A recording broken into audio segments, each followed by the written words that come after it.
Huyu ndiye mwanamke. Kamanda hapa anaambiwa nimekumisi, huku jamaa yuko juu anakitafuta cha nguruwe. Mwana amepangwa na busu juu amepigwa. Mwanetu atauliza mbona kama sauti yako ina mafua?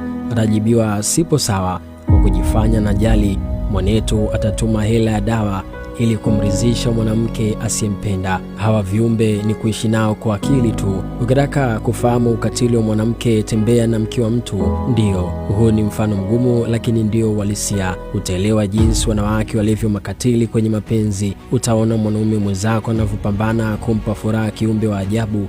Utaona anavyompanga mumewe ili akufurahishe tu. Mapenzi ni matamu ukipendwa na mwanamke, lakini ni makali mno akiigiza uko moyoni mwake, kumbe kuna lofa anapiga zake kisela. Kila mtu ana udhaifu wake katika maisha, lakini usiombe wako uwe jua mwanamke unayempenda. Hakuna rangi utaacha kuiona, akili inataka kuondoka, moyo hautaki. Inawezekana unaiona hii video unacheka au unasikitika, lakini kumbe we mwenyewe pia ni muhanga kama huyu mwanetu. We mwenyewe pia unagongewa bila kufahamu. Hao ndio wanawake mwanangu. Ni mwanaume gani yupo salama kwenye moyo wa mwanamke? Bila shaka hakuna. Moyo wa mwanamke sio sehemu salama pa kujivunia. Kuna muda hata wao wenyewe hawajui kwa nini wanafanya yote haya, kwa nini wanachepuka sehemu wanapopendwa. Kumpenda na kumjali sana mwanamke ndio njia nyingine salama ya kumpoteza. Mimi ni Steve Champion.